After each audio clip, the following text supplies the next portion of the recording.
Hi everyone, assalamu alaikum and welcome back to my channel. So in today's video, I'm going to be filming with my sister-in-law, Nurin, and we're going to be talking about our hijabs. And in particular, we're going to be trying to compare our experiences and see how maybe her experience has differed because she grew up in the south of the United States and I grew up in the north.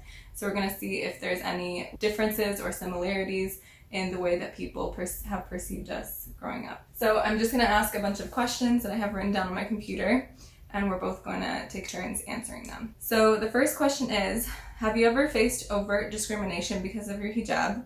What about covert, and give examples? So an example of overt discrimination that I experienced was in 7th grade. There was this boy in music class and he was trying to pull my hijab off, and then I just asked the teacher if I could move, and then I moved, and then it was fine. But honestly, other than that, I don't feel like I've received a lot in my lifetime. Oh, and then also people like yelling out of their cars, like go home and things like that, especially closer to the time of 9/11.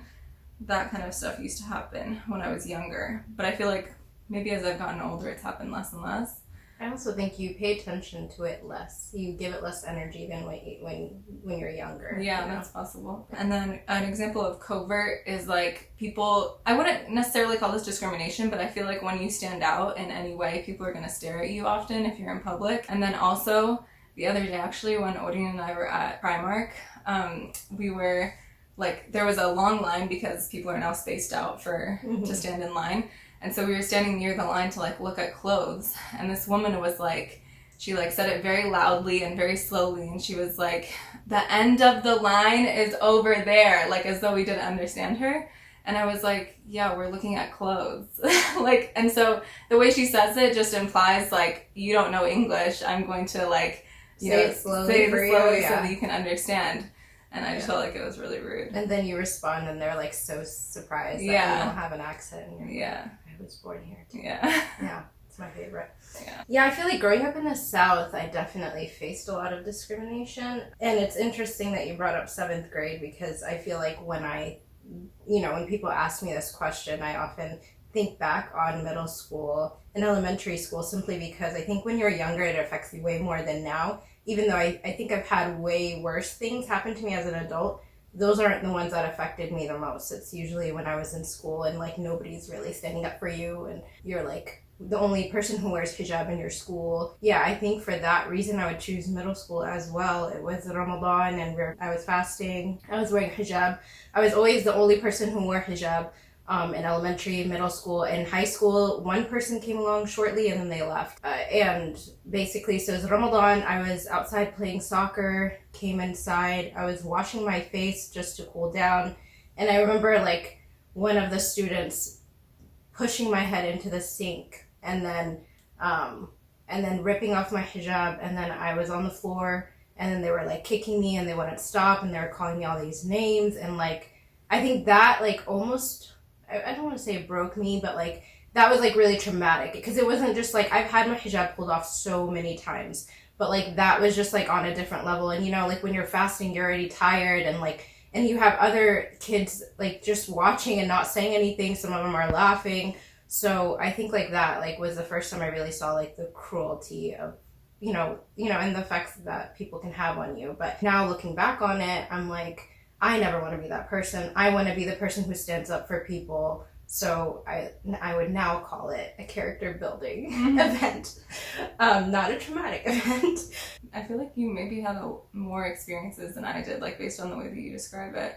Because I feel like they're, throughout my childhood and early adulthood, I feel like they're scattered here and there, like a few things, but it's really just the things that I mentioned. Like I can't think of other things. And it seems like you went through a lot worse than what I went through. Yeah, I think growing up in the South and, the schools I went to, they had some diversity, but I wouldn't consider it like super diverse. And so I think it was just a very different upbringing than a lot of hijabis that maybe grew up in the North or grew up closer to the cities or in more diverse areas. What about covert? I'm sure you've had lots. Yeah, that's like so much, like from, people moving seats to not sit near you to, calling you names from a car or like looking at you. The staring is really obvious. It's actually interesting because as you get older, you really don't pay attention to it. At least for me, I really don't pay attention to it anymore. I just don't want to give it any energy. But whenever I'm around anybody who's not wearing hijab or any of my friends and we're out, they notice it because they've never had people just stare at them or stare at somebody who's with them. And so they will ask me all the time, they're like, why are people staring at us? I'm like, oh, don't worry. Like they're probably just staring at me. It's totally fine.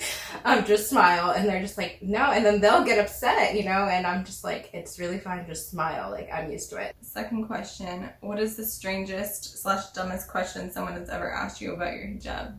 I think it's just like the assumptions that comes with it. Like, do you shower with it on? Or do you ever take it off? Or I think the assumption of, oh, wow, you speak English and wear the hijab? Like, they're usually really surprised, or they'll talk to me like I don't understand English.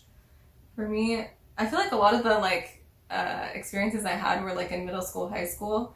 But for me, people used to ask me if I had a tennis ball, like, stuffed here. Or do you have cancer? Oh, really? Yeah. Yeah, I knew it was my hair, but they thought it was a ball. Like, I don't understand why, but... I try not to laugh, because sometimes you wonder if they're actually being serious, and, like, I want to be open to people's questions. Yeah. Like, some of the questions, I just, like, if you thought about it for 3 seconds, you'd probably be able to figure out the answer yourself. Next question. How do you think your race affects the way people judge you as someone who is visibly Muslim? Okay, I think because I'm, like, whiter, or, like, I maybe look Arab or something like that, but I guess it's just because I have a lighter complexion. I think people usually assume that I'm Arab, and so, they're usually surprised when they find out that I'm not. And then also, I think that people will, like, when I tell them that I'm Turkish, they'll just be like, oh, Turks and Arabs, that's the same thing. But I feel like it's just because they associate being Arab with being Muslim. So it's like they just group everybody sort of in that category a lot of the time. Oh, another thing is that I feel like because I wear a hijab, I feel like people often put me in like an other race category. So like they won't consider me white, but I'm not really anything else that's identifiable to them. So that's caused me that's given me like identity issues, because I'm like, is Turkish really considered like another race? You know what I mean? Like, or is it just like a ethnicity that's white? I've been questioning that for a long time, and I'm still not really sure, to be honest. But I feel like if I didn't wear a hijab, I wouldn't question it. Like, it would just be like, oh, I'm white. Like, that's that. But because I wear a hijab and I don't feel like I'm treated as like a standard white person, I feel like I do somehow kind of fall outside of the category of white. But just in general, the way that we categorize people into racial categories in America is flawed. So it's like, if I don't fit into a category, that's not surprising. Yeah, I mean, I feel like it's 2020 and people still don't know the difference between religion and race or ethnicity. Like, it's just so shocking to me that they think that a religion is also an ethnicity or a race. Like, Muslims, you can have Chinese Muslims, you can have Korean Muslims, you can have, Ethiopian Muslims, Nigerian Muslims, Turkish Muslims, Arab Muslims. So that is definitely a question I get all the time, the assumption. They'll just assume that you're something.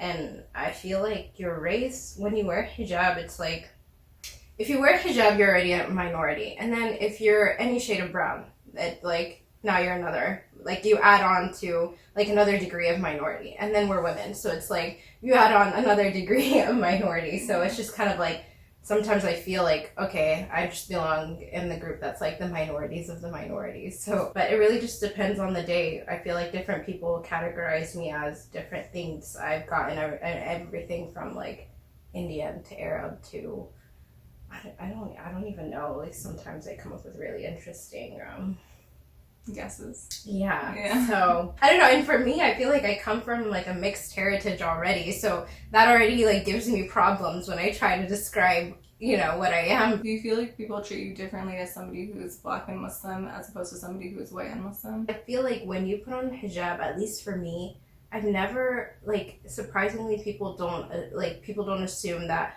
oh, she's Black. Like, usually their assumption is, oh, you're Arab or you're foreign or you're just something else. Like, I've never really had that. And I don't know if it's because of my mixed appearance, like having my like Yemeni and Ethiopian background. So it's like, maybe if I looked more a certain way, I wouldn't, get that. Yeah. So I can only speak for myself. Then the next question is, what assumptions do people make about you because of your hijab? I think we kind of talked about this earlier, but like for me, that I wasn't born in America, or that both of my parents are immigrants, because only one of my parents is an immigrant, so people often assume that both of them are, and or that like English isn't my first language. And I know when I was growing up, like these assumptions used to bother me more, because I'd be like, no, like my mom was born in Indiana, like I'm American, and because like people are already assuming that you're like foreign or an other, and like you don't feel like you fit properly into any category.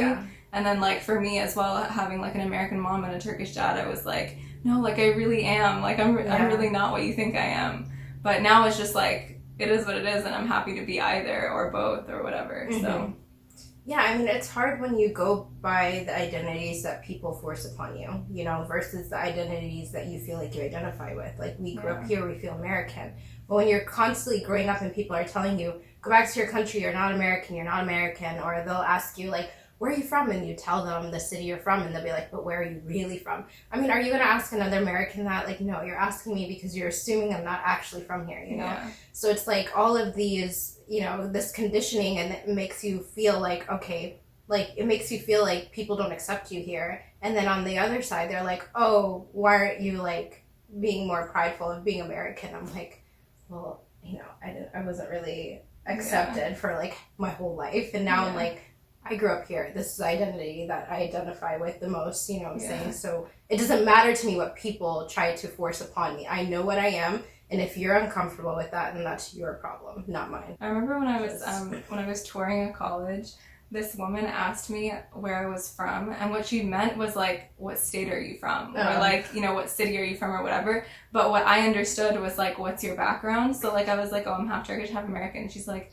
oh, that's not what I meant. And I think she like kind of felt bad because she thought that I, you know, that I understood something that I didn't understand. But and I felt very embarrassed too at the time as well. I was like, oh, that's not what you meant. But I think I answered that way because I was so used to people asking me that question. Exactly. And so that's the way that I answered. But sometimes now I like, when I know a person's fishing and they are trying to prove in their minds that I'm not American, I will purposefully only say like, oh, I'm from Georgia, and I'll give them the city I'm from, and then they'll be like, okay, but where are you really from? And I just tell them I was born and raised here, like, you know, and then eventually they'll stop and they'll be confused. But I'm just like, I don't see the benefit in going more with this person, because in their mind it's just going to prove to them. Yeah, exactly. You know, so. And you want to show them that there actually are people who are American who look like this. A lot of us. Yeah. Do you feel like there's any other assumptions, or mostly just like the foreign thing? No, I think actually the most common assumption I get is that like I'm oppressed, you know. Oh, yeah. That's like the most common one. And, you know, they're so surprised that I have an education, or I received an education, or, you know, they're like, or even now, like I just finished up PA school, alhamdulillah, and you know, so many times I'd come across people, like I'm studying somewhere, and they'll be like, oh, what are you in school for? And I'll tell them, and they'll be like, wow, that's so amazing that your husband let you do that. And I'm just like, first of all, you assume that I have a husband, which I do, but you don't know that. Second of all, like, wait, what? You know? So, I mean, I think the assumptions are just, and people say it so confidently, like you'd just be surprised, like it catches you off guard, and you have to like take a moment and step back, and I'm like, okay, how do I say this nicely? I feel like for me, people like maybe they assume that in their head, but they don't express that to me. Like, or that's been my experience again living in the north, so it could be different if I lived here. But yeah, like I'm sure people have thought that, but I haven't felt like that was expressed to me as much. Yeah, but the one I get most commonly even now that really, I don't know why this one really irks me, is, you know, they'll ask me a question and I'll respond, and they're like, oh wow, you speak English so well. Oh, I've gotten that before. That one just really still makes me... But I got it when I was in London, and it was like this student, and like we were all international students because it was like a summer program, and the student was from, I think he was from China, and so so she asked me, and I was like, oh, because I'm American, like, and I mean, she assumed I wasn't American, so there's that, but like, she's not American as well, so she maybe doesn't understand like the loadedness of that comment. No, probably not. I mean, now I respond with, I'm like, wow, you too, and they'll be really confused. I mean, it's funny. You just have to find humor in it. The next question is, why do you think over the past 20 years or so, people have started wearing their hijab in a way that doesn't fully cover what is obligatory to cover? So what's obligatory to cover is everything except your face and your hands and your feet, according to some scholars. But more specifically, like you can't show any of your hair religiously, and you cover like up to your chin, so all of your neck, in other words. like, I know I've noticed that, like, as time has gone on, people you see on Instagram and things like that, like, cover less and less with time. And I wonder if you have, like, an idea why that might be, or... I think that we all struggle with acceptance, right? Like, that's what we've talked about most of this conversation. How oftentimes we don't feel accepted into the society and stuff. And I know that even for me, when I started, you know, finding myself more into fashion and makeup and stuff, I did notice that it made me, I felt more accepted, right, by society. Like, there's less of a barrier. It's kind of like, okay, you wear the hijab, but you kind of look similar to us, you know what I'm saying? Like, you're wearing, you know, like, the latest fashion trends and stuff like that. So I feel like that is a big factor, at least for me in the past, when I've, like, maybe put on pants that, like, showed a little bit more of my leg than I wanted, you know, and then I paused and I'm like, okay, wait, like, just because it's, like, the latest fashion doesn't mean that I should be doing this, because I know I need to be covering my whole leg, you know? And so I think that it's so easy for us to fall into the latest trends while thinking, oh, but I'm still covered, you know, because you still feel like when you go outside, you're still going to be identified wearing the hijab, you know. But I feel like, but do I actually remember every day why the actual goal of me wearing the hijab is? Yeah. Do I remind myself that I wear this for the sake of Allah and that is my obligation and that's the only reason why I wear it? So, and I think that another reason is we tie so much to the hijab, more than what the hijab is supposed to mean or do, you know? Like, we're like, oh, if my iman level isn't as strong enough, then I don't identify with it as much, and I don't want to be seen doing things that I shouldn't be doing, so I don't want to wear it right now, or... You know, we all go through those emotions and those thoughts, but at the end of the day, that's like shaitan, right? Because you starting to do, like, taking off your hijab to do things that you feel like doesn't identify with the hijab or your iman is just pulling you further away from where we're supposed to be. So it's like, at the end of the day, it's like, and I think that society also plays a huge part in making us also feel like if you wear the hijab, you have to be perfect. Right. When no human is perfect. Islam is perfect, but we're not perfect. We're always going to be trying to get better. We're going to make mistakes. It's inevitable. So I think society is pretty harsh on hijabis in this time, you know, and when you see somebody struggling and not covering properly, it's like the way people attack people, it's not going to make this person want to be like, oh yes, like, you know, it's not reminding them of the real reason why, or like that you should be wearing it, or like the simplicity of it, because it's really not attached to anything else. There's days where my iman feels like really strong, and there's days where I'm like pushing myself, you know, because I don't feel that, you know, strength, especially when you're not living around other people to like strengthen you and lift you up. So I feel like that is a big part. I think that the current trends in fashion and stuff like that, and also just feeling like you're trying to find a balance between you feeling comfortable with society and feeling accepted, and you also trying to still wear the hijab. Right. Oh yeah, and then another thing that really upsets me is when people are encouraging people to take off their hijab because they're already showing some. Yeah. And that really bothers me, because it's like, so you want this person to expose more instead of trying to be like supportive in a hard time and encourage them in a nice way. Like, people are just so rude. And that just doesn't resolve anything. You know. So I feel like my answer is pretty similar, like, as to why I think that it's happened. I think also, like, so people will see certain trends and then maybe they don't know that they actually have to cover like every single strand of their hair, and that they have to cover like their entire neck. It's possible that people just don't know. So sometimes that's also the assumption that I make. Or like the benefit of the doubt that I give. But yeah, I think it's also heavily what you said, is like feeling uncomfortable and feeling like they still want to, you know, do their obligation as much as they can, but then they also want to feel like accepted by the people that's around them.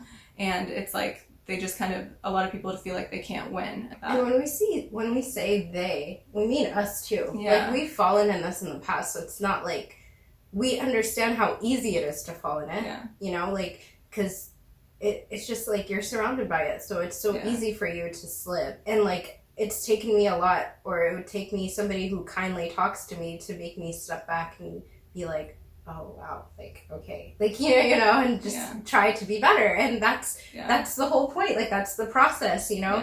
So I think I just, like, if there's one advice that I want to give, it's like, you don't have to be, you know, or have to think you are, quote, the perfect Muslim to like wear your hijab. Like, it's just one obligation, just like praying and other obligations that we have to do, there's really nothing else like that you need to attach to it in terms of like how you're supposed to feel, you know? You always work on being a better Muslim, Yeah. but that doesn't mean that if you're not a perfect Muslim, you can't like be visibly Muslim by wearing a hijab. And if you're like, oh, but people are gonna see me do things while I'm wearing my hijab, then that's on them. Like you don't need to focus on what people are going to perceive you and judge you as. You know what I'm saying? And like wearing a hijab, we're already used to that. So it's like, don't let them affect your actions. Like just don't. You're focusing on yourself. You're trying to be better, and you take it day by day.